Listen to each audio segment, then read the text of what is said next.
reaching out, and my heart is with you. So much in between, things we've never seen. You're a mirage that my mind can't see through. Are you here with me? One day we can see.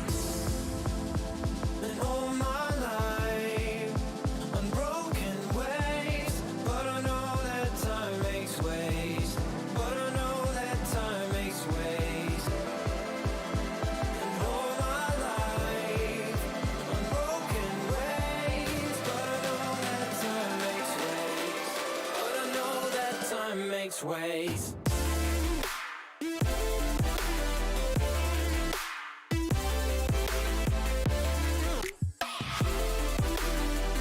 Yeah, I know that time makes ways.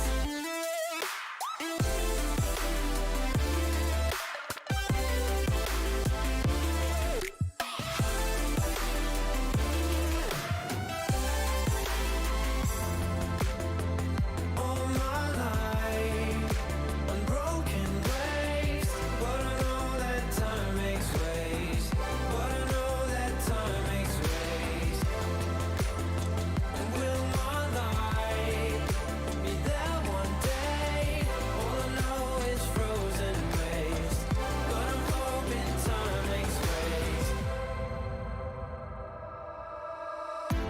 I'm holding on to the image of you, live from far away, information highway. You're a mirage that my mind will cling to. Though you're far away, we can make a way.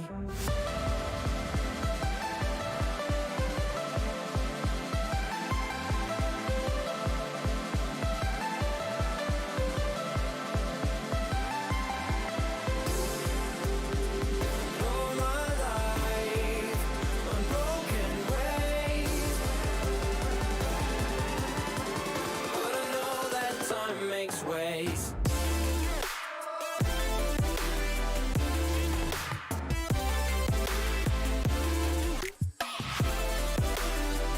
Yeah, I know that time makes ways.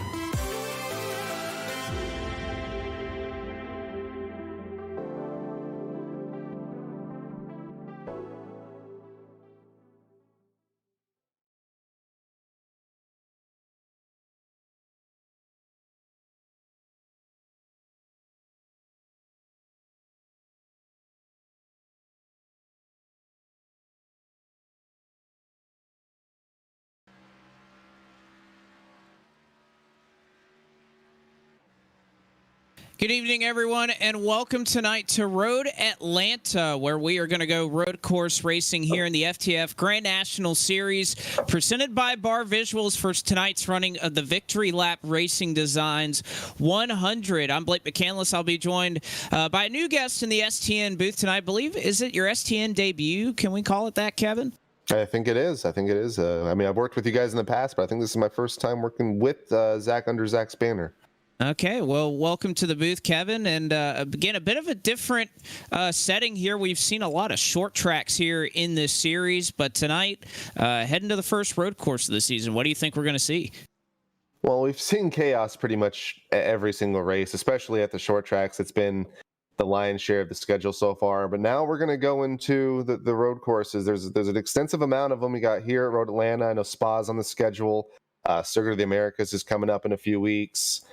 Bathurst is going to be one of the events later on, I believe, near the playoffs. So this is going to be one of many road courses, a very wild schedule. And another wrinkle with this race, not your conventional field size. We have 62 drivers tonight, and it's going to be, I think lap traffic might actually pose a threat tonight in terms of track position. There's a lot of guys up front that are very competitive, a lot of familiar faces. Brandon Hawken is one of them, Blake Reynolds, Teemu Toika, Ryan Doucette. But these guys are going to have to combat not only the track, but I think lap traffic as well. No, I think you're certainly right. And looking at qualifying, we were only able to get 30 laps put down out of, you counted it right, 62 drivers that made their way out to the track tonight. So you put that many cars on a road course that is not very wide at any part of the racetrack. It's certainly going to cause some chaos, and obviously that's going to implement a lot of strategies here tonight. So it should be interesting to see. Another thing of note as we kind of count down the last couple of moments here of warm-up, the fact that we are going to have a standing start here tonight. That is going to be something that, if we have these cars planted up on that hill, it'll be interesting to see how they get rolling here tonight. Yeah, and it's something that they've done in this series in the past. They did it for Montreal. They did it for Spa last season. And these restarts are already kind of chaotic with how many drivers they're going to have on track. But like you mentioned, that hill in turn 12 going to the start-finish line, a good bit of drivers are going to be not only behind it, but on top of it. And it's already a handful to go through the gears in these stock cars on these standing restarts. A lot of people end up stalling, and you have to worry about that. So I think you're right. I think that's going to be the focal point here. We're going to have to keep an eye on as they're already starting to grid here.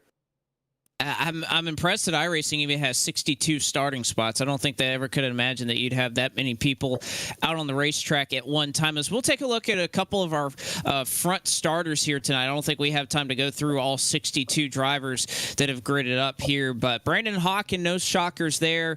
If he's been in FTF and they've been on road courses, it's likely that you've seen this name out front.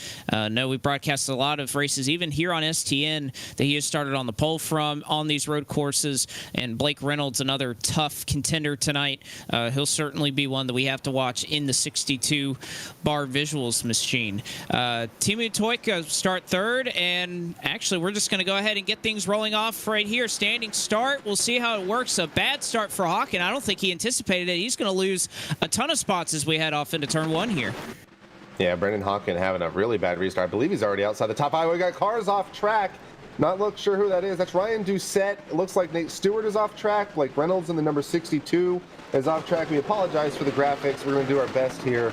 But tough sailing already, and there's someone else already off track. Ryan Williams in the 00 also off track as they go through the S's for the first time. And Nathan Rabideau looks like he got a piece of it as well. He was all over the racetrack. And again, you have this many cars trying to go through these tight S's right here. It's just incredible that they're trying to navigate it, getting back in. Doucette making his way by. You see Timu Toika right there, the 46 machine. He's trying to gather it up and heading off. He's got the control of the race lead, it seems, at the moment. Things starting to settle down just a little bit as I go down this back straight. Timu got about a half-second lead so far. Second place going to be Jordy Lopez, new face in that number 99 car this week. Normally Michael Cozy Jr., but he's going to be subbed out for Jordy Lopez, and then Brendan Hawken in third. Behind them, you got Brian Mercurio in the 44, and Connor Horn in the 24 is going to round out your top five as they go through turns 10A and 10B and going into turn 12 for the first lap here, Blake. And that will complete lap number one as, again, this is a long trip around this racetrack. 40 laps to speak of tonight. Of course, a couple of rules here that were implemented here. We will have a planned competition caution at the end of lap 17. We'll close pit road at lap 15. And, of course, natural cautions could happen as well between lap 12 and, well, at any point in this race, we can have a yellow flag as long as 3 cars or more are involved in an accident, or if there is a situation where the administration deems the track to be unsafe for everybody to try to continue here. So we'll try to work our way on through here. But right now, Toika, your race leader, Jordy Lopez in second. Brandon Hawken, he recovered from his bad start. He has already made his way up into the third position. As things start to settle down up front, we do have an addition to the coveted flip counter. It looks like Kyle Merkel, who was 32nd position. I know we won't really be able to take a look at it, but in the 74 car at the start finish line did get into the inside wall and flipped over right in front of the field. So he is done for the day. It looks like he's already in his pits. He's going to finish, at least unless he can get going again, he'll finish in the back half of the field. But things starting to settle down. But look at Timu. I didn't really picture him as being a road ringer, and right now he's doing a really good job in front of a lot of heavy hitters. He's right ahead of Jordy. He's right ahead of Brandon. And right now, these guys are already starting to settle into where they really want to kind of be comfortable. It looks like there's some pretty big time disparity looking at the qualifying. Got some guys in the 125s, but as you go down the list, you got about 2 or 3 seconds separating these guys. So we mentioned it before, Blake. It's something that they're going to have to worry about is lap traffic, especially once we get to that competition yellow around lap 17. These guys are going to be dealing with a lot of heavy traffic. They are, as Kyle Short, he went off a little bit earlier. Jonathan Palmieri is off the racetrack. Again, there's 62 cars out here, so there's a lot to keep up with. Benjamin Fanning, his BWT machine has left the racetrack. We're trying to keep track of everybody who's experiencing issues tonight. Victor Valley nearly bent it as he was working into turn one, so just a lot to keep up with here with 62 cars spread out all over the racetrack. You see Timu there working through turn 9. Or turns 8 and 9, and he'll come up here on turn 10 in just a couple of moments. But it's not going to be too much longer before he catches the traffic that is all the way at the back of this field. And the caution flag is out for the first time tonight. And I believe John Poole may be the driver. Gary Waterworth is also off. And it's hard to tell. There's like 3 or 4 different accidents all happening at one time. Yeah, I'm trying to get a replay here. Once again, guys, we do apologize. We have very limited access to seeing the replays here, but it looks like I'm trying to find it. I think you might be right here, Blake. I believe it did have something to do with John Poole, but I'm still trying to find him where the incident was. Very large track, and with 62 drivers, it's going to be tough for us to keep control of this. But it looks like it was at the second half of the hairpin, which is what caused this. So let's see if we can find it. Stand by. Let's see if we can look around. I'm hearing from race control it was a parking lot crash in the second half of the hairpin. There's a couple of drivers that may have been involved in that or have already had to go behind the wall. Andy Margot, he has left the racetrack with significant damage. Cole Freilich, Kyle Merkel. You can see right there a spin. That was John Poole. I don't think that is what brought out our caution. Initially, I was thinking that it was, but again, there's so much going on here that it's tough. It's tough to try to put this all together with so much going on at once. Looking at the replay, I think I'm starting to piece it together. I believe it had something to do with Cole Freilich. Well, Cole Freilich hit the wall.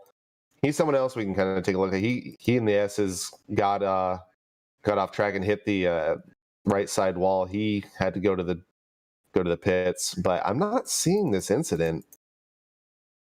Mark Sabeka was also around, also on the S's just before turn 3. So someone is confirming in the chat. We appreciate it, but it looks like Gary Waterworth was the catalyst for this incident, at least part of it. Still trying to find it though. Just trying to find his name in the standings is hard enough, but I'll try to I'll try to piece it together here. It sounds like Gary Waterworth got tagged and whatever happened. It was again off the second hairpin, and he did go around. Seeing that, he did go around. So Gary Waterworth, a part of that accident. So we appreciate the spotting help here as everybody tries to get caught up to the pace car here as we work already around lap number 5 of 40. This is where it gets really interesting here, Kevin, because you think about how important tires are in these stock cars on iRacing. Anytime you go to a road course, there's going to be pretty significant fall off. But not only are you going to lose track position, you could potentially lose up to 50 spots if you're somebody up front that decides to come down pit road. So pitting here comes with a pretty steep penalty. It's something that you consider. I would say if we had a normal size field, 35, 40 cars at the most. But like you said, Blake, you're going to go back to, and it's something that we're kind of foreign with, 50th position, 55th position. There's already some guys in the pits, but I think you're right. I don't think the reward of maybe 2 or 3 seconds faster over a 10 to 15 lap run is going to be much of a benefit if you're having to pass 45 cars. And we've already seen how treacherous it is on track. You may be a lot faster than the guy in front of you, but you got to worry about their braking zones, them spinning out in front of you. There's a lot of hazards on track, and unfortunately, you may be part of something that's not of your doing. And if you're someone like, I mean, Seth DeMerchant, for example, I looked at the replay. He was involved in that with Isaac Johnson and Gary Waterworth. He's a guy who I would consider a top driver, but he had issues in qualifying, had to start in the back half of the field. He started, I believe, in 35th, and he's already got a substantial amount of damage. So that's something you got to consider when making these kind of calls. It really is. And again, like you mentioned, we see a handful of drivers come down pit road. Now, they were already in the back of the field, so they really have nothing to lose to come down, get some fresh rubber, and try to make up a couple of spots. But unfortunately, that's what's going to happen. You're going to have to manage that and be aware of when you're going to come down pit road. So right now, top 10 looks like this. Timu Toika in first. Jordy Lopez Jr. rides in second. Brandon Hawken started on the pole but had a dismal start. But he has rallied to get back to third. Brian Mercurio in fourth. Blake Reynolds in fifth. Connor Horn sixth. Ethan Quarter rides in seventh. The eighth goes to Patrick Moose. Ninth spot goes to started in seventh. He's moved back a couple of positions. And Nathan Rabideau, he went off in turn one on that first lap as well. But he has recovered to get to 10th. And how about this, Kevin? I didn't think we'd see this. Sean Butler started P22 already up to 11th. Didn't know he was a master of the road courses, but here we are. Yeah, him and a couple guys have come through the field pretty quickly. He's up 11 spots. Keith Sherman right behind him, up 3 spots from 15th to 12th. Not a surprise, but unfortunately for him, he had to start in the back as well because of a wreck in qualifying. Dave Walsh started 31st all the way up to 13th. Look for him to be a contender, especially with this competition caution coming out on lap 17. Brett Pancari in 14th, Matthew Zwack in 15th, Kyle Ritchie 16th, Will Norton, another guy coming through the field, up 17 spots from 34th.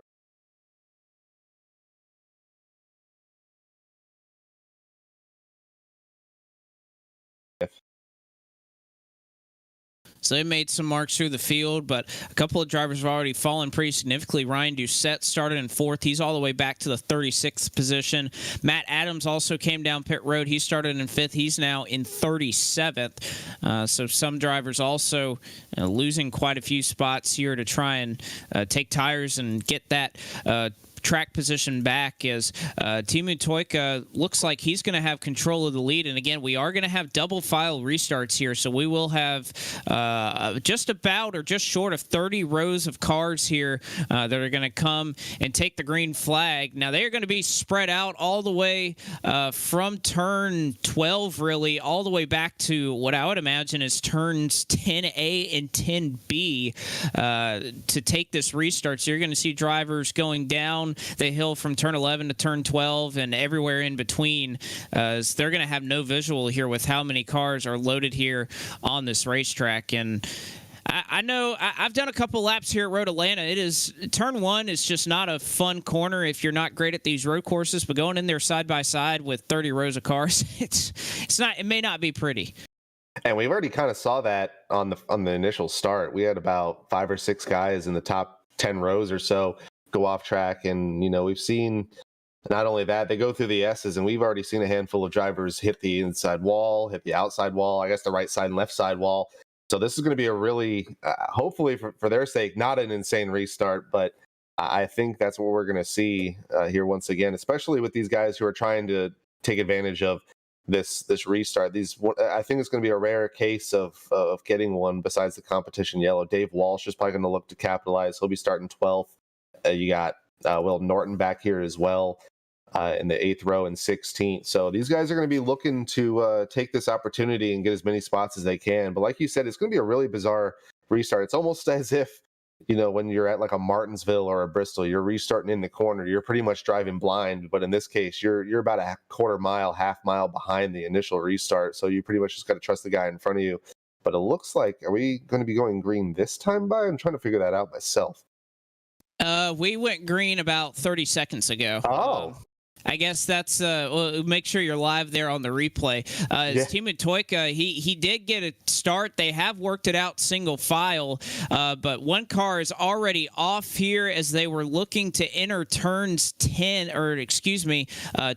5 here as Jonathan Palmieri has gone off the racetrack. Show has Jack Painter. Again, that was a 2-car incident, so we will stay green. But plenty of drivers here in the back of the field trying to just get a couple laps under their belt here as Toika, again, he had control of the restart, was close to having a lane change. We saw that bite Sean Butler at a short track earlier as Toika was near the bottom of turn 12, hit the gas, and was nearly up to the wall by the time they reached the start-finish line. I think even he got a little bit of a warning from race control. So Toika sports about an 8-car length lead over Jordy Lopez, but they are stacked up here in the top 5. You see Jordy Lopez here going through the S's, Brandon Hawken right on his tail with Brian Mercurio, Blake Reynolds, and Connor Horn all under a blanket. Going on the downhill portion of the S's, Jordy Lopez looks to get a little bit of a gap, about 3 car lengths over Brandon Hawken, but behind Brandon Hawken got 2 Bar Visuals cars, Brian Mercurio in the number 44 and Blake Reynolds in the 62 right behind him as they go into the first portion of the hairpin. Got 2nd through 5th under a blanket. Timu Toika about an 8-car length lead. Behind that blanket of cars, you got Connor Horn in 6th. Nate Stewart, give a call to him. He's doing really well. He started 7th. He's currently in 7th. He's about a second and a half behind that big pack. And then in 8th, you got Dave Walsh, who has climbed all the way back from 31st into the 8th position now. Started 10th on this lap. He's already passed Ethan Corder and Sean Butler, who was 8th and 9th. Now they're 9th and 10th. And then behind them, you got Nathan Rabideau. So things starting to kind of settle down already, but anything could happen at any moment. As Sean Butler dives underneath Ethan Corder into turn 10A. Sean Butler trying to make a move again. He's made a couple of spots up since we had that restart. That is a tough place to make a pass, and he's able to get it done. We saw a change in the top 5 as well as Blake Reynolds not only passed his fellow Bar Visuals machine and Brian Mercurio, he also made his way by Brandon Hawkins. So move Blake Reynolds up into 3rd spot. It is still Toika out front, but he is losing the grip of that race car as he slides off here as they are working through turns 3 and 4 right now, going through the S's and up to turn 5. The 46 is a little bit sideways, and Blake Reynolds not content to ride behind. He's caught up to the back of Jordy Lopez here, and Reynolds may very well start charging here for second as they work up to turn 6. Blake Reynolds looks low, gives that low entry into this hairpin. Looks low again, going underneath Jordy Lopez. Lopez is going to close the door, and Blake Reynolds is going to hit the rumble strip. That's going to give Brandon Hawken the opportunity to get right back on the back bumper of that number 62 machine. They settle it out for right now. So the first 4 positions pretty much chilling right now. Brian Mercurio in 5th. Connor Horn looking to get behind him as well. Connor Horn, give a call to him. He's currently in the top 10. And things starting to get a little bit, these guys who are in the back starting to get through the front. Will Norton is now up to 13th as well. But things kind of settling out up front. Timu Toika up about a second. And here comes Blake Reynolds into underneath Jordy Lopez in turn 12. And as they work down the hill through turn 12, Blake Reynolds is going to be able to complete that pass. Lopez lets him go. And so Blake Reynolds very quickly storming through the field, but now Lopez may be under assault here from Brandon Hawken as they make the right-hander into turn 1. On driver's right is Brandon Hawken now as they work up to the left-hander in turn 2. Lopez is going to be able to shut the door, hold on to that spot as they work through 3 and 4 down the hill towards the S's. And again, this battle for second has really allowed Timu Toika to continue to make up about a 1.5 seconds advantage over Blake Reynolds. Lopez on the rumble strips. He's out of shape now. Hawken to drivers left of Lopez as they work down the straightaway and towards turn 6. They'll go in there side by side. Lopez with the line in, and Lopez is he's going to shoot the corner. He's off into the grass. He holds control of it, doesn't spin out, but he'll lose a couple of spots in that. He'll get back on track after losing 6th position. He falls back to 6th as Brian Mercurio and Connor Horn go on by. An unforced error there by Jordy Lopez. Had to run a defensive line into turn 6. Overcooked the brakes just a little bit and put him back into the 6th position. Meanwhile, in front of him, another guy having to play defense right now is Brian Mercurio in that 44 machine. Connor Horn has caught him into turn A. He has to go a little bit lower than Connor, and that's going to give Connor the advantage getting out of turn 10B into turn 12 downhill. and Connor Horn going to be chomping at the bit. He's going to be in fifth after that unforced error by Jordy Lopez, but he wants a little bit more. Things starting to settle down a little bit up front. Blake Reynolds has now emerged about a second ahead of Brandon Hawken. That's second and third. Timu Toika now sports a 1.2 second lead, Blake. So it looks like Blake Reynolds is going to be catching that number 146 machine. Yeah, he's definitely got some good long-run pace in that machine. Does the 62 of Blake Reynolds. But further back in the pack, again, this is one of the beautiful things about having 62 cars on track. You can always find somebody jockeying for position. Right now, it is Gary Waterworth and Ryan Doucette, who came down pit road that last time, so Doucette on fresh tires, restarted all the way back behind 40th, has already worked his way up to the 26th spot. Right now, they are working through turns 3 and 4, now into the S's, and he rides right behind Alan Balancino right there. He's running in the 24th spot. But Doucette's done a nice job along with Michael Frisch. They've kind of been working through the field together as they work side by side directly in front of them. Jake Poulin, Ryan Williams, same Hellman scheme by those two drivers. Williams makes his way on by, then here comes Doucette up the inside in turn 7, and Doucette slides it off, and there's one car parked here out of turn 7. It is Brett Pancari, but a two-car incident, and that is not going to be a caution as of yet. It was a self-spin there from Pancari, and he is having to let the whole field go by as one car tags him back here. It's Tyler Williams who runs into him, and finally traffic is clear enough for Pancari to get rolling through. He was in 15th. He's now back into almost 40th position. Yeah, and he was having a really good run. A couple of guys have gotten off track this lap. It looks like Spencer Ray is off pace right now as they go up the back straightaway. Like you mentioned, Tyler Williams was involved in that as well. Mike McConville down the S's near turn 5. The lap prior also was in the wall on the left-hand side of the racetrack. So a lot of these guys are dealing with the treachery of these older tires. And like you mentioned, Blake, tire fall off is pretty significant here at the road courses for the stock cars. Even the leaders right now are running a substantially lower pace. You got Timu Toika, who is off track. Timu Toika off track as they go through the hairpin in turn 7. It looks like they're going to be side by side for the lead. Timu going to get the run off the corner, but Blake Reynolds all over the back of him. So the battle for the lead is heating up right now as everything else is kind of settling out.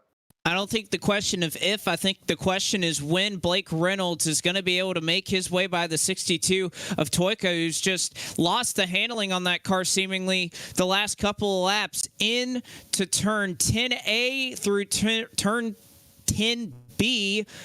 And up the hill underneath the bridge, Toika actually got a nice exit there, so no ground for Reynolds to make up as they go through 11 and 12. It'll still be Toika at the line. Again, that lead that Toika once sported has shrunk down to now just 0.3 of a second. About 2 car lengths is all that separates our top 2 contenders. But now even Reynolds perhaps starting to feel some of the age on his tires as he continues to slide through. Another thing of note, it is lap 13 right now. We will close pit road in 2 laps for the competition caution that is going to be coming at lap 17. So we could see a couple drivers start to make their way onto pit road before that caution happens, because we're right on that mark. If you're in the middle of this pack, you may be able to pit and not lose a lap and gain some of that track position. But down the straightaway into turn 6, Blake Reynolds still all over, hounding Timu Toika for the lead. Yeah, things starting to tighten up just a little bit here. Brandon Hawken also trying to emerge back into this battle. He was about 0.3 of a lap faster, and we have a caution. Hearing something on the front straightaway from Ryan Williams and Jake Poulin. Looking to see what happened there. It's like Mark Sebeka. Mark Sebeka in the 420 machine got sideways on the front stretch and was laying across the track. Hey, Didn't really hit anybody. No, he was working through turn 12. He ran into Williams and ended up parking it in the middle of the racetrack. Again, that is right down the hill. He was smack dab in the middle of the track after turn 12. So it's a kind of a blind corner. A couple drivers had to make some evasive maneuvers around him, but that'll bring out our second caution just short of what we were going to have in our competition yellow. So we'll have to hear from race control exactly what's going to happen if this counts as the competition caution. But just short of when Reynolds looked like he was about to make that pass for the lead, we go under the caution flag for the second time tonight. Yeah, I think Timu was looking forward to seeing that caution. Blake Reynolds all over him. But another thing, these guys weren't even the fastest two drivers on the track. It looked like Brandon Hawken and Brian Mercurio saved their stuff. They were running about 3 or 4 tenths faster than the top two. And then behind them, you had Dave Walsh in the 37 machine. He's coming quickly. He's already up to 7th place. I expect him, especially if they get another caution here with the competition yellow looming very closely to the one we're having now. Like you said, I'm curious if they're going to do this one more time, but he's coming quickly. And then Will Norton behind him in 9th. He was also very fast. So Cream rising to the top, despite them having bad qualifying efforts outside the top 30, they have merged to the front. And it's going to be interesting to see who's going to be the fastest on these long runs. It is, and even after that caution, there are some tempers flaring in the chat. A lot of frustration being vented here by a couple of drivers over the race control there. We even saw, I believe, Tristan Hagenstein lost his ability to chat. So a lot of drama here. Again, a lot happening in this field as we work under the caution flag. Everybody's caught up now. We've caught up to the pace car, working through turn 9 under caution. We'll see. I'd imagine that most drivers are going to make their way onto pit road here and try to get some fresh tires over there. But before we do that, I just want to make note of a couple of drivers. David Walsh started all the way back in 31st. He's now up to 7th. Will Norton started back in 34th. He's now in the 9th spot. And even Dalton Cosman, Iona Shu, Yanni Shu, whatever you want to call him, started all the way back in 43rd, up to 17th, and Aaron Smith 60th to 19th. That's quite a hard charger right there. Yeah, it's not something you normally see, someone who is up 32 positions and they're somehow only in 29th. Tyler Gary started 61st. He's up to 29th. Aaron Smith, the second, is up 41 positions. He's in 19th. And we have a lot of takers on pit road here, Blake. A lot of drivers: Aaron Smith, Dalton Cowden, Jonathan Oates, Kyle Ritchie, Keith Sherman, Matt Adams, Nathan Rabideau, Nate Stewart. A lion's share of the front pack here: Brandon Hawken, Blake Reynolds, Timu Toika, your leader, Matt Adams, Jordy Lopez, a lot of guys in the pits.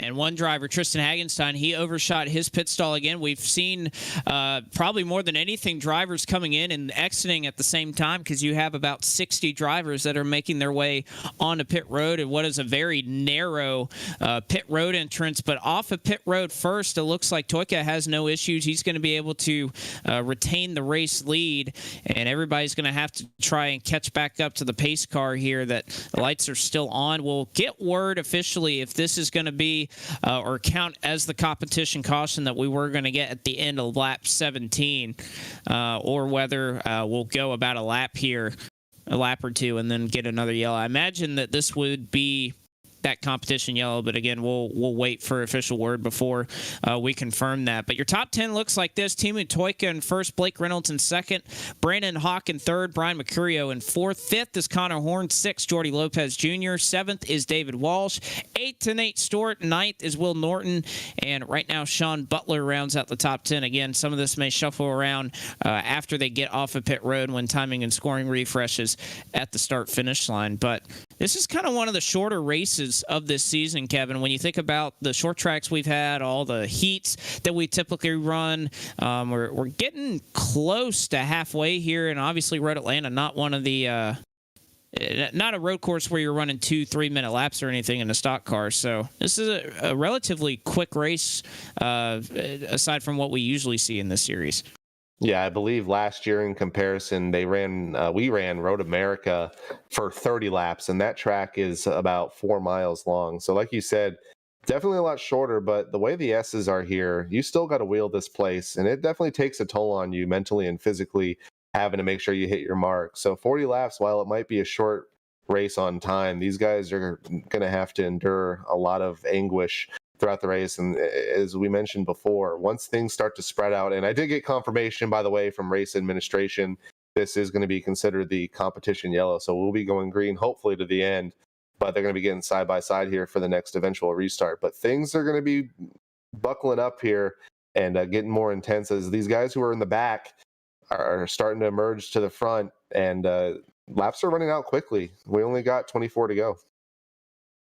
Yeah, when you think about the fact that you may have to pass upwards of 40, 50 cars, not a lot of time to try to make up spots if you're in the back of the field. Although I think, again, we've seen such a spread in the lap times here. The drivers who take to this road course and the road courses in general very well, obviously doing a number on the rest of the field. Many contenders here who are likely just out here for fun, or obviously we have a lot of contenders out here running for the points. Our race or points leader coming into tonight, Andrew Schwartz. He's typically very good at these road courses. Started back in 36th, is only running in the 30th position right now, but he does have a clean race car, which, looking back through the field, that is a rare sight to see here, as many drivers, even if they have a little bit of a scratch or something on the race car, they definitely have a little bit of something to deal with here. But points leader Andrew Schwartz, Ethan Quarter second in the points right now, having a pretty decent day right now, was running up near the top earlier. Sean Butler right now in the top 10. And again, a handful of contenders who aren't competing for points tonight. Jordy Lopez, one of those, obviously trying to get owner's points for his team. Seth the Merchant, Ryan Doucette, a couple of drivers who you'll see tomorrow night for the FTF Cup Series from the Atlanta Motor Speedway, racing the car of tomorrow at that track. Kevin, I know you've done a lot of testing for it. That is going to be a fun show tomorrow night, and you catch that on Bottom Split, of course. It's going to be something I think everyone's going to be refreshed to see. We're going to be running everywhere on that track, doing the testing that I've done. That the Highline is very viable, and I think everyone's going to be in for a show. But it looks like we're going to be getting the pace car off this time by your leader coming to the line down into turn 12. Timu Toika and Blake Reynolds commanding this field. 60 total cars. We have about 58 of them still on track. Green flag is out. Timu Toika already emerges to about a 3-car length lead. Make sure to stay on that right side of the track, and he's not going to get a black flag. He keeps it clean, but things starting to single foul out already. Jordy Lopez going to be in fourth behind Brandon Hawken. First battle for position going to be Dave Walsh going around the Brian Mercurio machine. I'm hearing trouble in the back, but we're going to be green for right now. I'm trying to look and see where everything's going on. I'm riding with a couple of drivers that are in 20th, and they are stacked up 2, 3 wide. One driver blows completely through turns 3 and 4. That is Ryan Williams, who wasn't able to make the corner. He's going to have to get back on the racetrack. One driver spinning here, John Poole, at the entrance or right in the middle of the S's. He gets turned. Single car incident. It's not going to bring out a caution flag, so John Poole, unfortunate bystander right there. Another car is off. Rich Jamison trying to get back on the racetrack. Jonathan Oates has spun here at the exit of the S's, working into turn 6. Again, still trying to just find contact. David Schildhouse and Keith Sherman nearly hit for about 16th. There's just so much going on right now. Yeah, more incidents in the back. Spencer Ray and the number 46 machine of Robert Dorman got into it. Spencer Ray very displeased with the actions through the S's, but chaos right now on this restart. Don't expect anything less here at Road Atlanta with 60 cars on track. Things starting to settle out just a little bit throughout the field. Oh, no, David Walsh at the bridge has nosed it. Oh, and he pulls back into traffic. What are you doing? Oh, there David Walsh backs up into a blind corner right at the top of the bridge in turn 10 and 11. He's stuck on it, and I don't know how to visually describe it other than as far to the driver's left side of the track as you can go. He nosed it into the side of the bridge, and coming down, if you know Road Atlanta, into the downhill section to turns 11 and 12, backed up into the middle of the racetrack. Looks like he tagged somebody. Believe it was almost Keith Sherman that he got into, and no, it was who else other than David Schildhouse that would be tagged right there. I don't know. Did he on my replay? It doesn't look like he got into him. I guess I have to take a closer look, but Dave Walsh did it not only once but twice, backing into the field, and the admin staff had no choice but to throw the yellow. Mike McConville almost got involved in that. Ryan Pendicio almost got involved in that. Hey, look, we have video. That's good to see. We're going to get a replay here. And you can kind of see right now, Dave going to be on this left-hand side, and he has just nowhere to go. Gets hit into the apron or off the racing surface into the grass. And this is when things get crazy. This is such an awkward angle. Again, you see the contact there with Jordy Lopez as he was trying to make a move on the outside of turn 10B. But you see right there, stuck in such an awkward place. We can barely see it on our cameras, and you can't really see it if you're an oncoming driver either. It looks like he barely tagged Schildhouse right there. You can see the back end of his car get ripped off. He tries it again, nearly tags another couple of drivers. And this is after the caution flag was waved. It's a tough spot on the track for anybody to see and to throw a yellow for. But yeah, that's a tough situation to be in. But caution flag out for the third time, and once again you see the contact here that comes from Walsh and Lopez. I definitely feel for Dave Walsh here. It's one of those situations where you're in between literally a rock and a hard place. You got the field passing you. You're starting to get a little bit nervous that you've lost all this progress. He, like we mentioned a few times, he started all the way back in the 31st position, and at this point, looking at the current standings, he's going to be all the way back in 34th. So he's not only going to have to do this again, he's going to have to do this with the wounded car, and we're going to be coming to 22 laps to go right now under caution. We might go back green with 20 laps to go. He's going to have a wounded race car, and he's going to have to do this not only with that wounded race car, he's going to have to do it with people being a lot more urgent, a lot less give and take as we get later in this race. And we've got cars in front of him who have wounded race cars, and they're going to want to be a lot more desperate, a lot more wary of their position as this race unwinds. You know, the one thing I didn't realize, obviously, we knew the track would be full of drivers. The other thing I don't think we've had at any point this season is the amount of radio chatter in between every caution flag. The radios have been lit up all night, more than I think at any race this season. And fair enough, you know, you have nearly 60 drivers that are still out on the racetrack, but there is a lot of discussion, to say the least, going on right now as we continue to pace under now our third caution flag of the evening. We are at the halfway point, and while we pace around under the caution, how about we go side by side as we will continue our coverage here at Road Atlanta.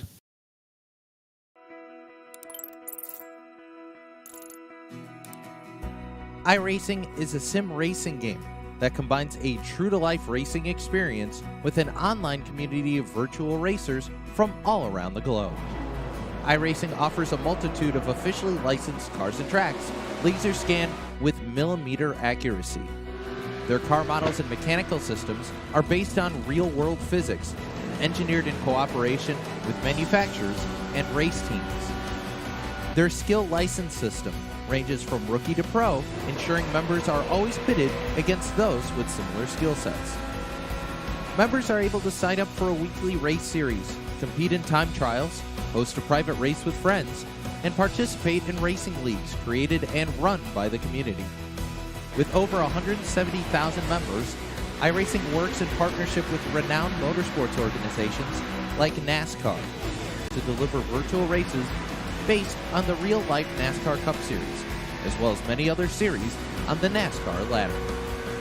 iRacing also features team racing, providing a variety of options for members to create and manage their own teams. Race with friends or real-world teammates in full-length endurance events like the 24 Hours of Daytona, Spa 24, or the Bathurst 12-Hour. Additional partners include IMSA, World of Outlaws, Supercars, and IndyCar, allowing members to race in their very own Indianapolis 500, Bathurst 1000, Chili Bowl, and many more iconic events. This is iRacing, delivering the most authentic racing experience short of getting into a real race car. Sign up today at iRacing.com.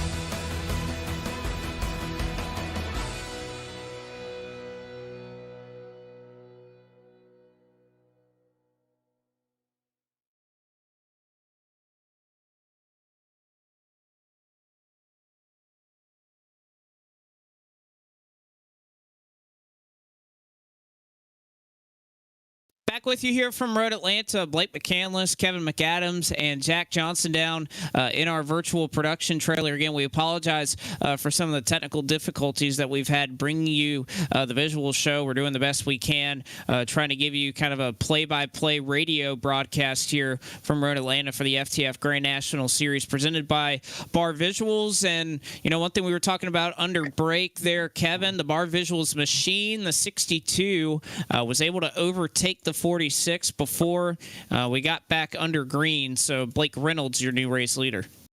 Yeah, and I think it's something we both anticipated. Blake Reynolds was significantly faster on that last run. Him and Brandon Hawken over Teemu Toika. Teemu had a great start on the initial start of the event and maintained the lead all the way until lap 17. But Blake Reynolds got around him just before this caution. We're going to be 1 to green now as they navigate the S's at this moment. So they're going to start doubling up. Your current leader is Blake Reynolds. Teemu Toika in second. Brandon Hawken started on the pole. He's in third. Jordy Lopez had some off-road excursions throughout this race. He's managed to stay in the top 5. He's in fourth. Brian Mercurio in fifth. Connor Horn in sixth. Will Norton, one of those guys coming from the back of the field, started 37th. He's up to, or started 34th. He's up to 7th. Sean Butler up from 22nd to 8th. Nate Stewart in 9th. And Nathan Rabideau has somehow managed to stay in the top 10. He has, and you know what? It just feels like perfect timing, so I'm going to go ahead and do it. Hey, Sean, how you doing tonight? Blake, I'm doing fantastic so far until I inevitably wreck, but we're going to make the most of it. How are you guys up here? I know it's been a adventure for you guys so far. It has, but I mean, you're the one that started back in 22nd up to 8th. Do you think you got anything for some of these fast cats that are in front of you? Absolutely not. I'm just trying to maintain right now. I had a really good initial start to the race. I was able to shoot it up the middle and go from 22nd to 11th on the first lap, and I've been able to pick a couple of guys just outside the top 10 off. But I think, barring a humongous wreck like we nearly saw with Jordy and them, I think I'm here for the long haul. But we'll see. It's a long race yet to go. Kevin, you got anything you want to ask Sean? How does it feel to know that someone is started 60th is now up to 12th? How does that make you feel? That's just a crazy thing I just saw, and I wanted to ask. All right, well, I appreciate the questions, guys, that obtained to me. I'm going to go back down there and concentrate on my race. Thank you, Kevin. You're welcome. Man, so appreciative is that Sean Butler of us taking the time out to showcase him and his sponsors, you know, Pennzoil, not the superior motor oil quite like Valvoline is. But, yeah, Sean Butler's such a pleasant individual to always catch up with. But pace car is off. Reynolds and Toika going to move this field down the hill to turn 12. And Reynolds going to get a start, a green flag in the air. He's going to make sure he does it.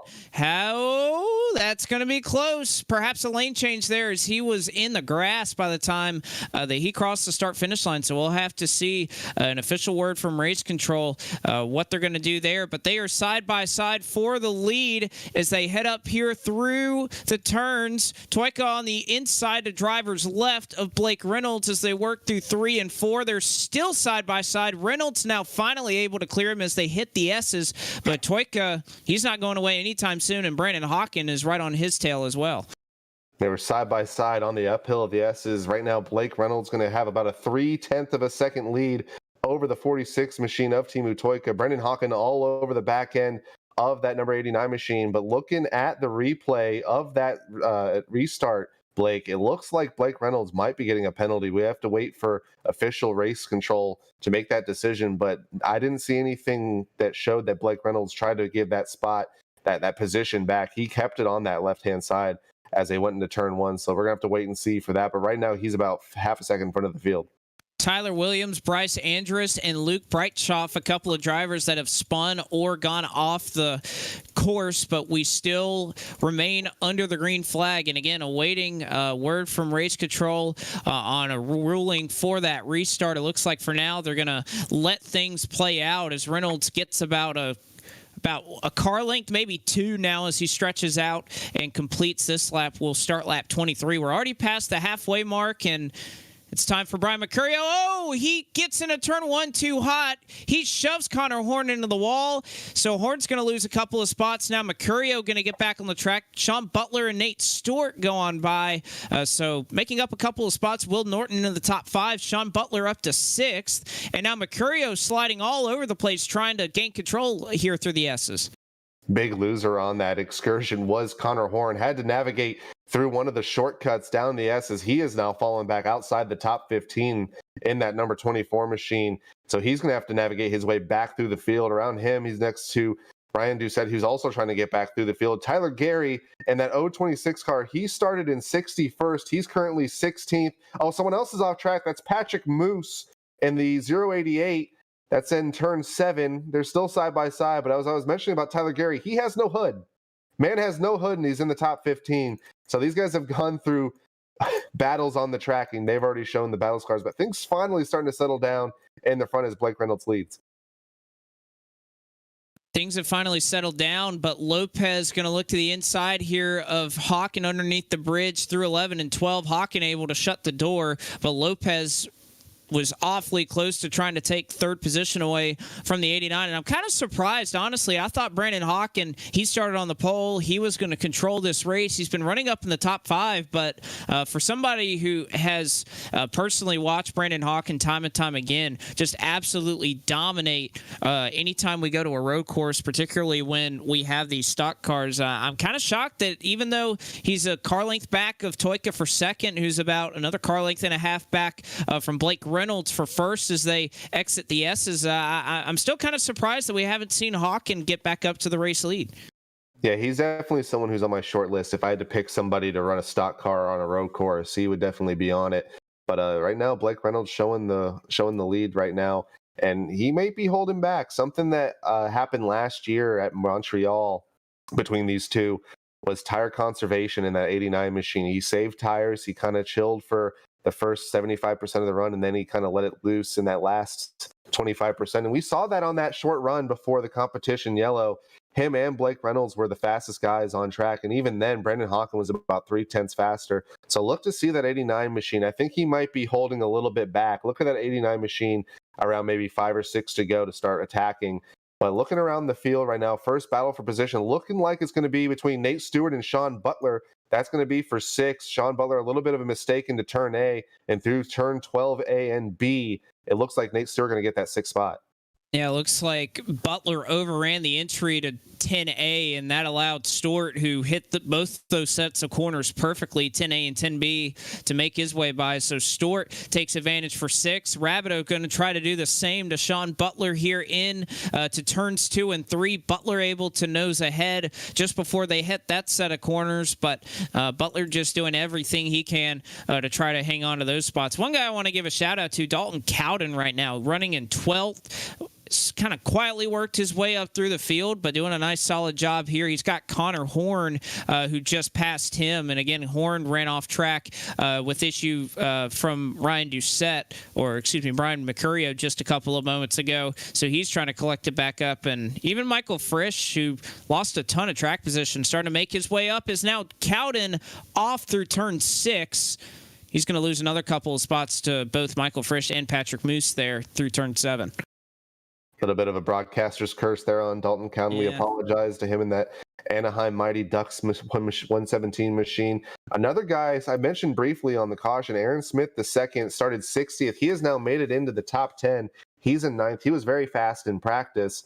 Ran in that 125 second bracket. Only a handful of guys could do that. He's all over the back of Nathan Rabideau for the 8th spot, and eventually I think he'll set his sights not only on Nathan but on Sean Butler as well. So look for him to emerge through the field. Another guy who is trying to rebound behind him is Brian Mercurio. He's already back in the top 10. He's in 10th in that 44 machine. He's looking to get back up. Things starting to settle out just a little bit up front. Still nothing changing up front. Blake Reynolds in first. Timu Toyka in second. Brandon Hawken third. And it sounds like people are still pissed off in the chat. People driving crazy on this road course, but things settling out up front. they mad, and one driver who would probably have reason to be is Justin Malillo. He got a little bit of help off of turn 7 just a couple of moments ago. He spun around, and he was already running back in the 41st position, and he is going to lose another couple of spots. I believe he's been relegated now to 47th. Yes, indeed. So Justin Malillo loses a couple of spots after he takes a spin, but otherwise, aside from that first lap, we have stayed green for most of this running. Otherwise, so far so good, especially up front. If you're Blake Reynolds, he's now stretched his lead out to about 5 or 6 car lengths over Toyka, who has not escaped from Brandon Hawken or Jordy Lopez, but Will Norton is somebody that we'll really have to watch. He's one of the fastest cars on the track. He's up to 5th. He hasn't quite caught that 3-car battle there for 2nd. So he's trying to get back up there as Toyka and Hawken both kind of go off there at the start-finish line as we work lap number 27 of 40 right now. Hawken still looks like still looking pretty competitive to try to get 2nd.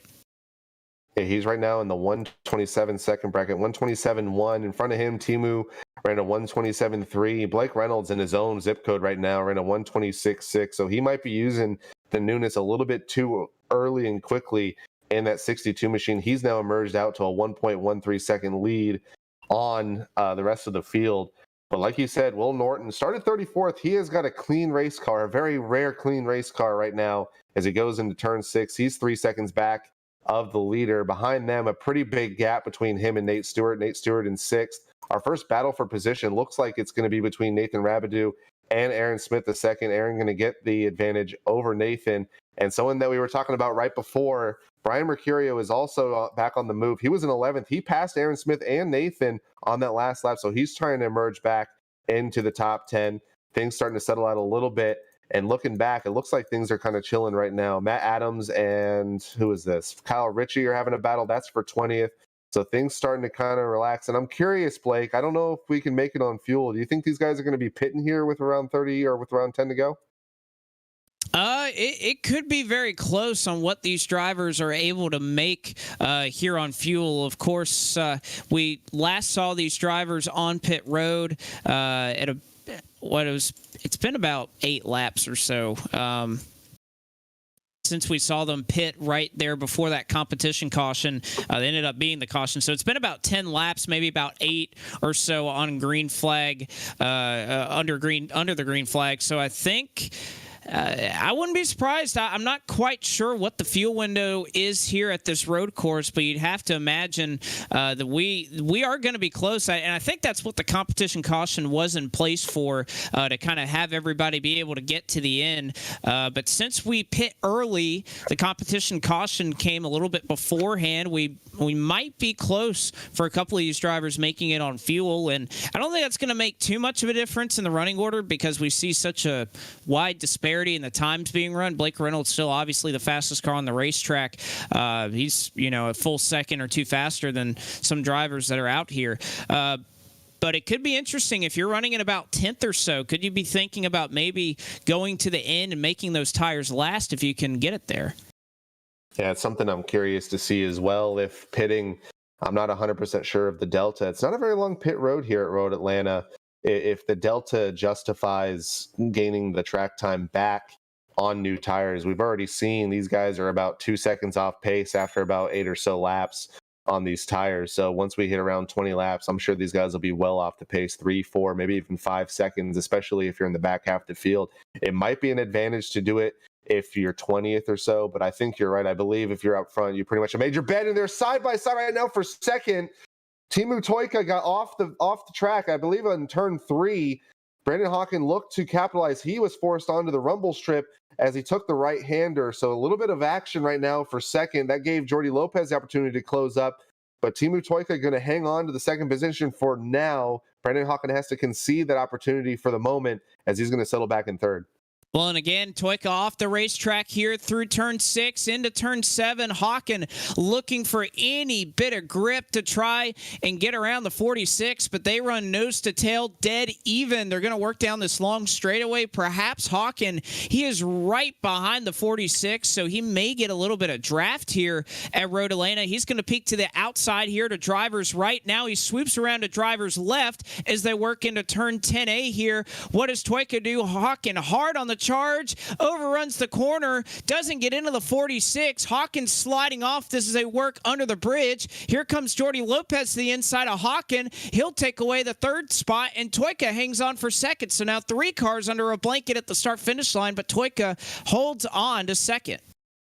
Teemu Toyka playing defense, and that's just music to Blake Reynolds' ears. He has now emerged out to a 4-second lead. His next opponent's going to have to be Jordy Lopez. He's going to be on the right-hand side as they hit this uphill into turn 3 on this right-hander. Teemu gets a great exit. Brandon Hawken all over the back of Jordy Lopez. That's for 3rd. And now Will Norton is coming to the mix. These guys are all over each other as they go downhill into the right-hander into turn 5.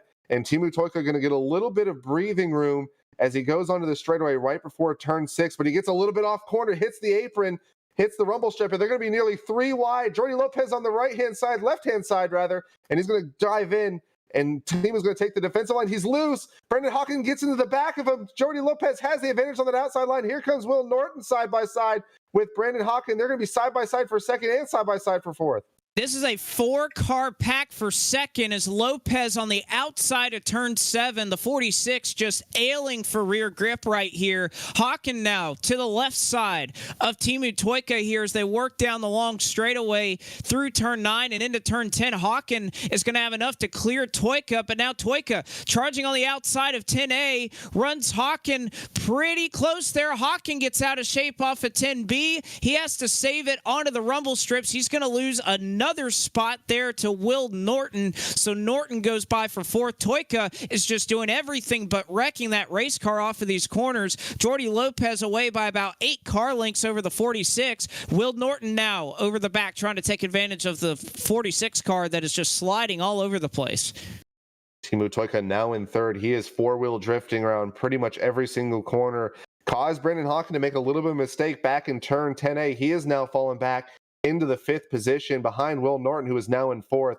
And these guys have lost a substantial amount of time. Blake Reynolds now has a 6.4 second lead over Jordy Lopez, who gets contact. He gets wrecked by a lap car. The number 16 wrecks Jordy Lopez into the tire barrier. Jordy Lopez off track, and he's going to lose a substantial amount of time. What a horrible break for the number 99. Oh, and it's not just the 99. He destroyed Will Norton. He got into Brandon Hawken as well. Craig Hawkins running in the 47th position through turn 4, was on the exit. He was trying to get out of the way. He got loose. He hooked Jordy in the right rear, gets him into the tire barrier, comes back across the racetrack, tags Brandon Hawken, who then gets into Will Norton. Norton hard into the outside retaining wall here off of turn 4. So you'll actually see the replay right here as we'll bring it up, and it's just Hawkins trying to get out of the way, no caution, and just an unfortunate break for Norton and for Jordy Lopez, who were battling in the top 5 all night. You take a look at it on your screen.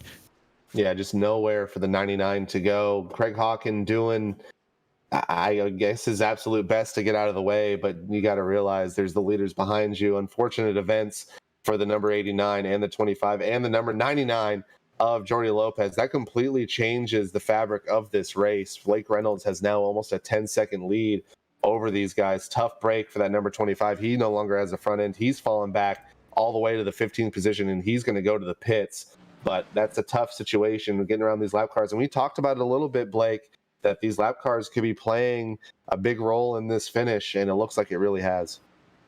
Well, again, not a whole lot to speak of. Luke Breitschoff actually is going to get out of the way here. Jeremy Clapper also going to do the same as best as he can for both Teemu Toyka. And now Hawken is going to spin the 95. Jeremy Clapper around here through turns 2 and 3 as Hawken was trying to make his way on by. I don't think Clapper saw Hawken and the amount of speed that he was carrying into that corner. So Hawken turns him around. Again, no caution with the 2-car incident. The track is not blocked, so they'll continue to roll along here. But you're exactly right. right, changing up the look of this top 5. Now, Toyka hanging on to second as Hawkins got a little bit of damage there from that incident with Craig Hawkins. Nate Stewart now running in 4th. Mercurio, who had faded a little bit after a couple of incidents, is now in 5th. Jordy Lopez, for what it's worth, he nosed it into the tire barrier and is still in 6th. So it's actually quite impressive what he's been able to do to hang on to that track position. But you're exactly right. Lap traffic really starting to shake things up here at Road Atlanta. As they navigate lap traffic still, Isaac Johnson being passed by Brian Mercurio and Jordy Lopez. I think Jordy Lopez is getting a little bit of PTSD navigating him, but he's going to do just that, get around him safely. But things definitely settling down for the moment, but anything could ramp it up. Right now, Isaac Johnson right in front of Aaron Smith the second. Aaron going to go around the left-hand side of that 33 machine, that wounded 33 car. That's going to allow Connor Horn to get right on the back of him. That's going to be a battle for 7th position. Connor Horn, a lot of damage sustained from an earlier incident with Brian Mercurio, but he seems to have rebounded really nicely. But like I said, like this definitely has changed a lot of it. And one beneficiary is that number 13 machine of Nate Stewart. He is now up into the top 5. He's in 4th, but he's got a lot of hungry drivers behind him looking to rebound. He does, and it looks like Stewart's starting to lose a little bit of time there working through traffic, but also about a 1.5 seconds slower that last lap than Brian Mercurio and Jordy Lopez, who, like you said, will look to try and get back into the top 5, particularly Lopez, who was just running so well up there, about to get into the top 3. And Mercurio and Lopez, will see what they do with the driver, the 13, who is racing for Grand National Series points out of these 3 drivers. He's the only one that is scoring points in this series, currently 13th in the point standings. So I'm sure he'll do everything here to try to hang on here, as we still have about 7 laps to go here at Road Atlanta. Yeah, Nate Stewart running the full season, 2 part-timers in Brian Mercurio and Jordy Lopez behind him, running for owner points respectively for the 44 and the number 99 machine for the respective teams. So these guys doing their best to put on the best finish. They obviously are here to win with their part-time schedule. Only 10 races or so allowed to run for the season. I believe it's actually a little bit higher. I think it's 15 or 16 races. So they're out here to win, but they still want to put on a good effort. Brian Mercurio looking underneath the number 13 machine into turn 6, has that entry, going to dive it underneath Nate Stewart, and it looks like he's going to successfully get underneath him and make the pass. Not quite. Nate Stewart looking to keep that position, but I don't anticipate Nate Stewart being a little. They're going to be 3 wide. They're going to be 3 wide. Brian Mercurio gets into Jordy Lopez. He gets a little bit sideways, a little bit of tire spin. He's going to put Connor Horn into the grass. Connor going to evade him, but that completely changes that battle as Brian Mercurio is now all the way back to 7th. And Horn going to cut him off there as, again, they got together earlier. Now here comes Aaron Smith up the outside here through turn 9. They look 3 wide. Now they're 2 by 2. Mercurio shoving it up the middle as he's, again, trying to handle his race car. Aaron Smith got in there a little too hot. He gets out of shape. Mercurio up the inside as he gets by Aaron Smith. And now Ryan Doucette, who has very quietly worked his way up into the top 10. So Doucette makes up a couple of spots there. Horn is able to escape by several car lengths now, about 10 here on the front stretch over Brian Mercurio. So these guys are really duking it out here. Stewart in 5th, Jordy Lopez in 5th, right behind him as they work through turns 2 and 3. Connor Horn to 6th, Brian Mercurio back to 7th, and Doucette now, he's climbed up into 8th. Ryan Doucette through turn 10A delivered probably one of the best bump and runs I've seen on a road course on that 06 machine. Aaron Smith making a save to maintain that 9th spot. But we got a blanket of cars here. Michael Frisch has emerged onto the mix of drivers here for this position. He's actually going to get a run on Aaron Smith the second. Aaron's just concede that position. I believe his rear tires from that incident, that near incident, he has a lot of heat in those rear tires. He's just trying to get the car back underneath him, but move Michael Frisch into 9th, and he looks like he might be making ground to get another spot here. Ryan Doucette just in front of him. He's gaining ground. Brian Mercurio seems to have used the newness on his tires. He's fallen back a little bit. Ryan Doucette all over the back of him. But right now, things starting to get a little bit interesting from 6th through 10th here.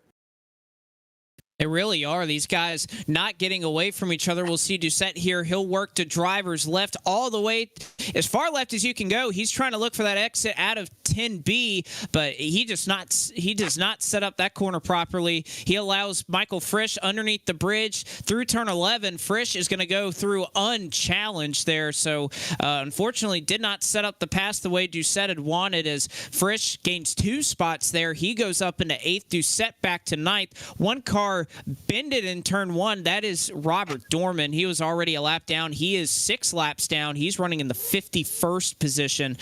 So he bended into the tire barriers, is getting out of the sand trap, trying to get back on track. 5 laps to go here from Road Atlanta right now. Blake Reynolds just trying to quietly navigate his way through lap traffic as he sports about a 10-second lead over Timu Toyko, who, by the way, shout out to him. It looked like his car was going away from him completely, and he has hung on and made up about a 2-second gap over Brandon Hawken for second. Hawken to third. Stewart now has lost 4th position to Jordy Lopez through turn 7, so move Lopez into 4th. Stewart back to 5th. Connor Horn making up some spots to 6th. Mercurio now in a battle for 7th between he, Michael Frisch, and Ryan Doucette, all nose to tail here down the long straightaway and into turn 9.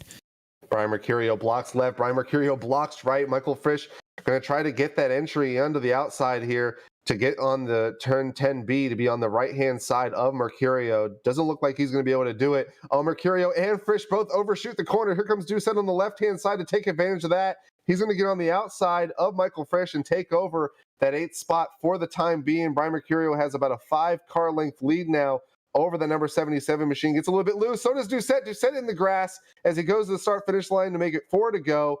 Brian Mercurio has to look in this mirror while he's navigating this track. It's going to be really interesting if he can maintain this position. Oh, God, Ryan Doucette off track again. He's going to slide, nearly hits the tire barrier into turn 2, and he's going to fall all the way back now to 10th. But that's going to give Brian Mercurio a little bit of breathing room as we hit 4 to go. Well, and I think Butler, who was about 3 seconds behind him, saw him off track, and he just kind of followed him into the grass. Didn't go all the way off, but definitely got about 4 tires there in the grass before getting back on to the track. But that has made this a 3-car battle for the 8th position as Mercurio hangs on. Frisch and Aaron Smith now as Doucette, who has done a number to drive his way up here to the front of the field from losing a ton of track position early.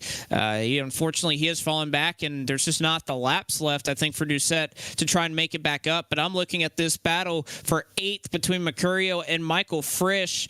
Frisch is definitely the faster car. Mercurio driving defensive. Not sure if Frisch is going to be able to make his way by, as they're going to come up to 3 laps to go here as they get through turns A and B once again.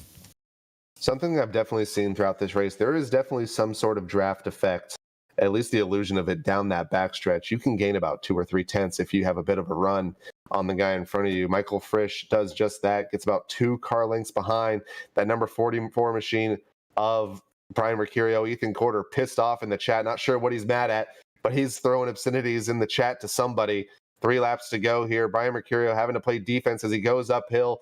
Frisch has gained another car length on him as he goes into turn 2, and it looks like this is going to be pretty much his battle to worry about for the moment. Michael Frisch has left the Aaron Smith machine about 4 car lengths behind him, but he closes a little bit. Michael Frisch makes a little bit of a mistake as he goes into turn 3, into turn 4, and now it's going to be a battle between him and Smith for 8th position.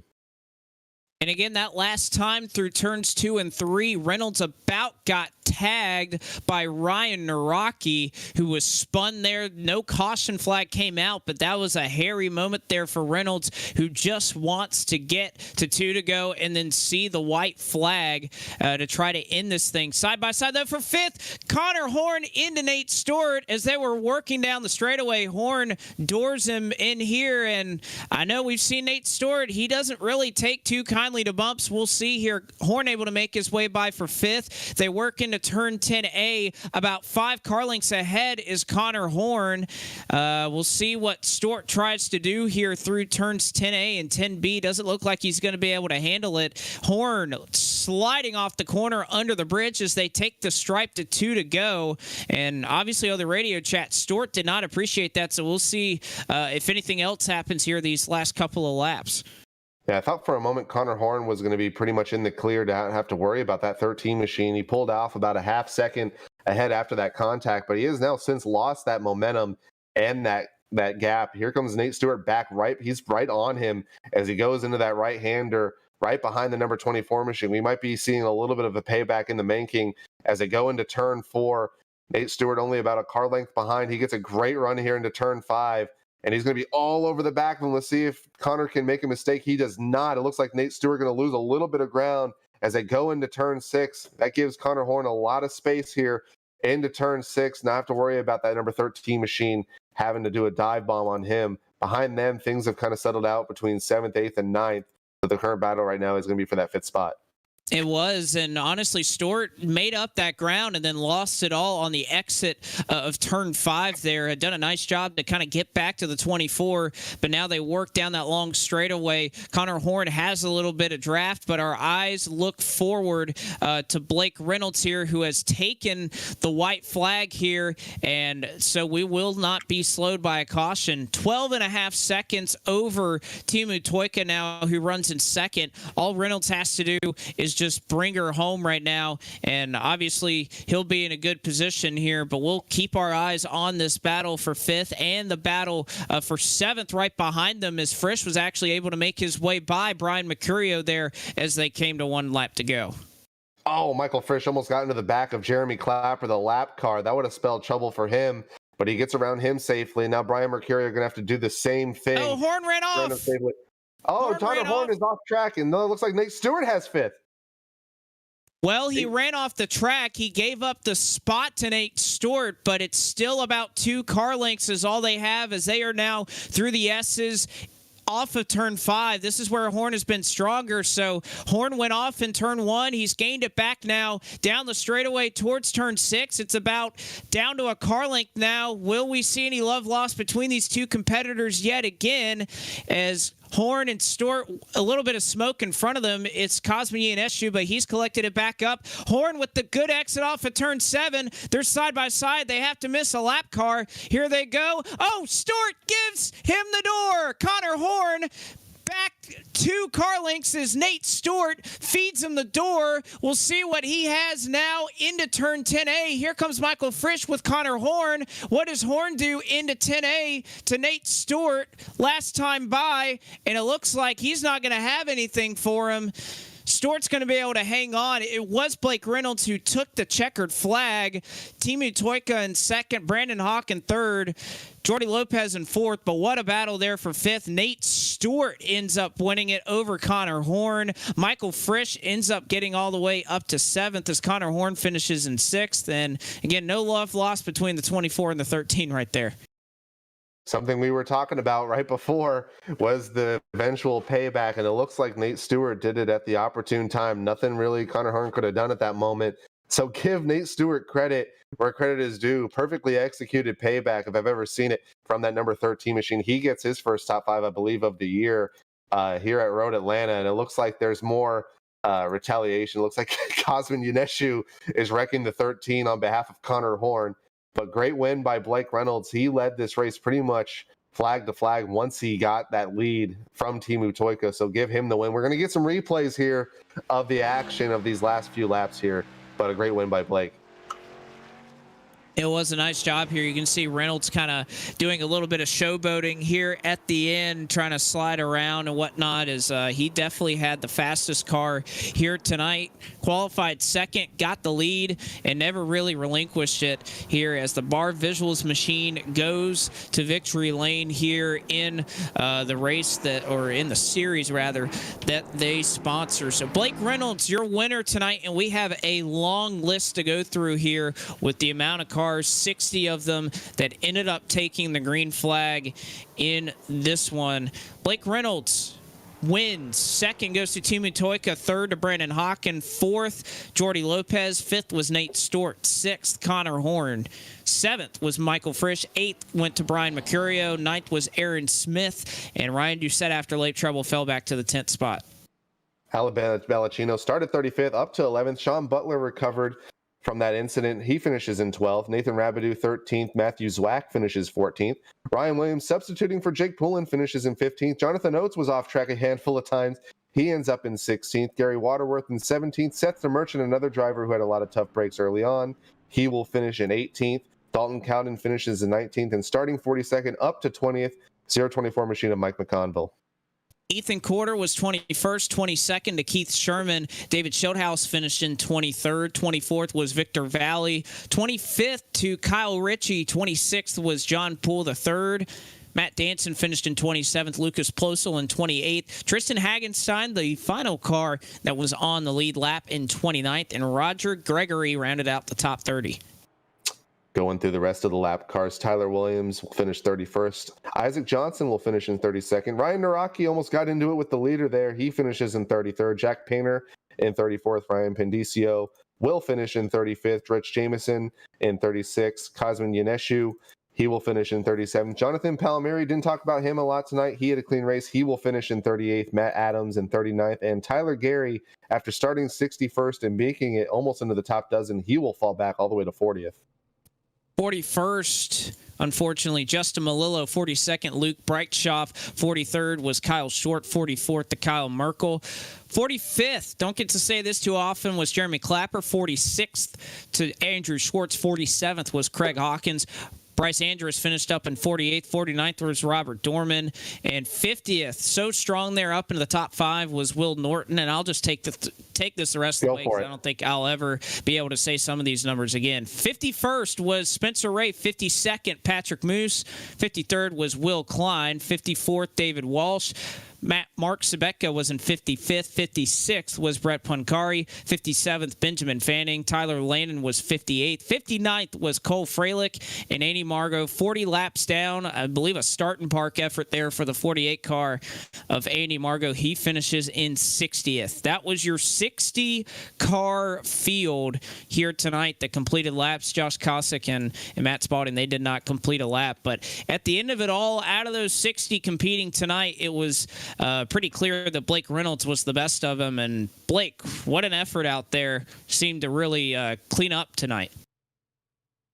Yeah, pretty good race from me. That's probably one of my better drives I've ever done in this league. This was a really fun combo. I did not think this would be a fun combo to start with, but man, this was so good. I gotta mute in-game chat, they're being loud. Yeah, it was just a really fun race. I know I didn't race very many people, but like, yeah, I don't know what I'm talking about. Anyway, it was fun.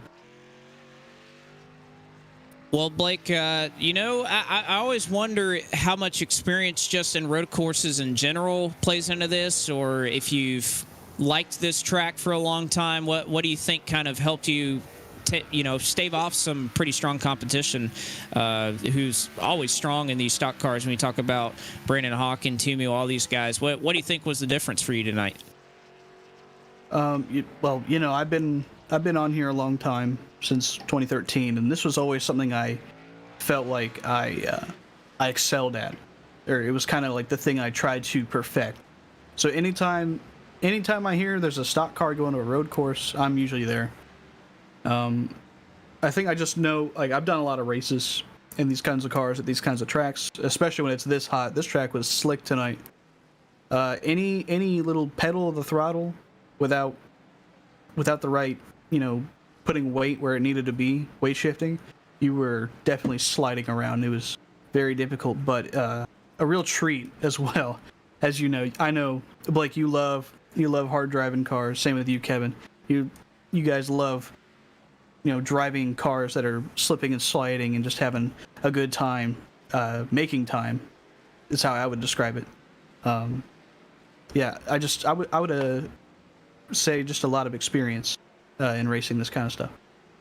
Well, I like driving stuff that's hard, but usually when it's turning left, that's when I prefer it. When you turn right, that's about where you lose me. You can turn right.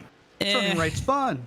It's fun, but I'm not good at it. Maybe with these new pedals that I'm cranking out, I haven't really run road courses on this pedal set. Maybe it'll make me a little bit better. But regardless, Blake, anybody you want to give a shout out to, we'll throw it over to you to give it to them. Sure thing. In this league, I run for Speed Inc., one of the premier teams in this series and league. And obviously, Dalen Bar Visuals, for being on the 62 car. We're running for an owner's championship. I share this car with Kyle Riley and Brian Mercurio, and possibly Kevin McAdams later this year. We'll see how that goes. But yeah, this car is we're trying to go for an owners championship, so that's who I have to thank, and everyone at the FTF admin team. This race was really well run, despite some of the chaos. But it's not FTF without the. I guess its character is the chaos of FTF, but it's always fun. Character. That's a great name to describe FTF character right there. And Reynolds had enough of it tonight. He goes to victory lane in dominating fashion here at Road Atlanta. Blake, congratulations. Thank you. So Blake Reynolds takes it to victory lane. One driver that comes up a little bit short. He was awfully strong here tonight. Road course ace in his own right. Kevin McAdams has caught up with Fat Timu. Timu Toika, man, you had a crazy race, to say the least. Tell us about being able to lead those first 15 laps, and then tell us about the battle with Blake Reynolds and company. You were having quite a bit of a fit between him and then the guys behind them. Tell us about that. Yeah, there was some good battling with Blake and Brandon and Jordy. Yeah, there was some close racing, and I was surprised that I could lead after turn one there, and I somehow got a really good start. But after the last caution ended, I just couldn't keep up with Blake, and the previous caution I choked on the restart, and I made a mistake and let Blake by, and I just couldn't challenge him after that. Well, Timu, you had I think you were definitely one of the better cars. Like I mentioned, you led about 16 laps, and obviously Blake got the better of you as the run went on. But tell us about the way the track was once the tires kind of wore out. We saw you and a handful of drivers up front just absolutely sideways. How loose did it really get? How much grip did you guys really lose as the race transpired? Yeah, our number 146 Chevy, not on Racing Designs, car was really fast, just all day long. But I just burned my rear tires up. I mean, the setup felt all right, but I just couldn't handle with the looseness in right hand corners, and I just burned that left rear up. And after that I was just struggling with keeping second place and keeping Brandon and Jordy and Will behind, but then that lap car really saved me, and I could just cruise home to second. Well, Timu, it's the first road course of the year. I know you're on a part-time schedule. I'll close it out with this. I'll give you the mic here, but I just wanted to see who you want to thank, and I'm also curious. What other races are we going to see you in here in GNS? I know you're on a part-time schedule. I'm curious to hear that, but I'm also curious who you got to thank tonight.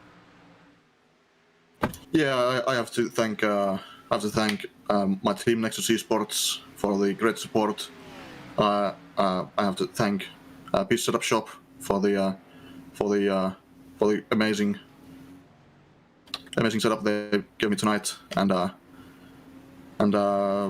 thank you. Thank you, Stream Team, for broadcasting this. And we'll be going by race basis, and I'll most likely do all of these road courses and some of the bigger ovals. I doubt I'll do any of the short tracks unless Bristol and Martinsville are on the schedule. Well, after the last few weeks, I definitely don't blame you about doing the short tracks, but great effort tonight. Thanks for being with us. You take care, man. We'll talk to you later. All right, thank you. And that was Timu Toika finishing second tonight, leading the first 15 laps or so of this event. But I believe we have one final interview. A good friend of both of ours, Blake. We have looks like Brandon Hawken in here. Yeah, no stranger to FTF, no stranger to road course racing, and no shocker to see that he qualifies in the top three and puts it there. But Brandon, what happened there on the start? Because it seemed like that standing start kind of snuck up on us, and it may have snuck up on you as well. Hey Blake, hey Kevin. Yeah, I let off the clutch just a little bit too early, and that was all she wrote for that start. Like the millisecond the tires started to spin, it just wouldn't go. So yeah, it was kind of unfortunate. I really think I probably would have had a better chance at top two positions if I like. Yeah, it all came down to that like first start there. But man, that was a pretty crazy race. Yeah, really great job by Blake to get the win, and yeah, I mean it was just really tough to pass. We had a really big brawl there with about like 3 or 4 of us, especially in that. The last half of the race, and man, that was just wild. We lost a lot of time doing it, but it was still a lot of fun. So yeah, great race by everybody. Yeah, I was about to say there were some good battles going on there. You, Jordy Lopez, Connor Horn, Nate Stewart, even I think Ryan Doucette was up there for a little bit. How tough was it to try and make moves up here? Because it seems like 10A, 10B, those turns right there, everybody's just kind of jockeying for position. It's hard to decide where you want to go and how you want to set up drivers. Oh, for sure, yeah. Especially with the stock cars, they basically turn the cart or the track into a go-kart track because they're so huge. So, yeah, it's really tough to make moves, and yeah, you really just had to like wait until somebody made a big mistake coming onto like a long straightaway or something, because otherwise it was just super difficult because you could barely squeeze two. Like the track's wide, but you could barely squeeze 2 cars through there through most of the corners. So yeah, it was really tough, and so yeah, like if you had an opportunity, you had to kind of take it. But yeah, it was really hard to come by those. It seems like it was. Well, Brandon, anybody you want to give a shout out to? Any final thoughts? Well, yeah, just like to thank everybody at FTF, all the guys we raced with tonight. It was a lot of fun, and yeah, you guys in the booth, it's always a pleasure. And man, yeah, just everybody have a good night, and see you tomorrow. All right, we will see you tomorrow, and hopefully you'll be up here talking with us. Brandon Hawken finishes in 3rd tonight, and I think coming out of it, Kevin, that's the one thing we have to look forward to. Road course tonight, but tomorrow night is when the real fun starts. Car of tomorrow, Atlanta. I mean, that's kind of I'm kind of jealous that I'm in the booth and not on the track for that one. Yeah, it's definitely something that I'm happy to be a part of tomorrow. I think it's going to be at least up till this point the race of the year. It's going to be something that we haven't seen in a long time. Multi-groove racing, you're going to see guys ripping the wall for sure in 1 and 2, and I think you're going to see a myriad of options in 3 and 4. And as the tires wear out, we were running some test sessions last night, and the fall off was about 2.5 seconds. So we're going in the 140s in the corner, so the range of speed is definitely significant. So you're going to see a lot of drop off, and I think you're going to see something you haven't seen in a long time, and I think that's going to be a great race tomorrow night.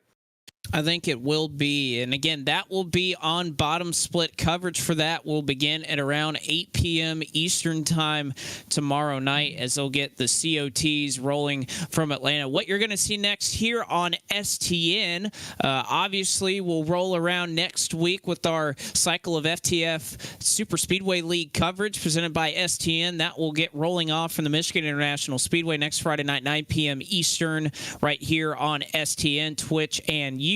Of course, the Grand National Series, another short track. What do you know? Bristol Motor Speedway next Saturday night at 10 p.m. We know the short tracks deliver and don't disappoint here at FTF. And then the Four Corners Racing League the following Monday, 8:15 p.m. Eastern on March 29th. So that is what we got coming up here in the next couple of weeks here on STN. But that'll about wrap it up for us here from Road Atlanta. For my broadcast partner, Kevin McAdams, and Zach Johnson down in the virtual production trailer, I'm Blake McCandless saying so long, where we bid farewell, and congratulations to your winner tonight. Blake Reynolds gets it done.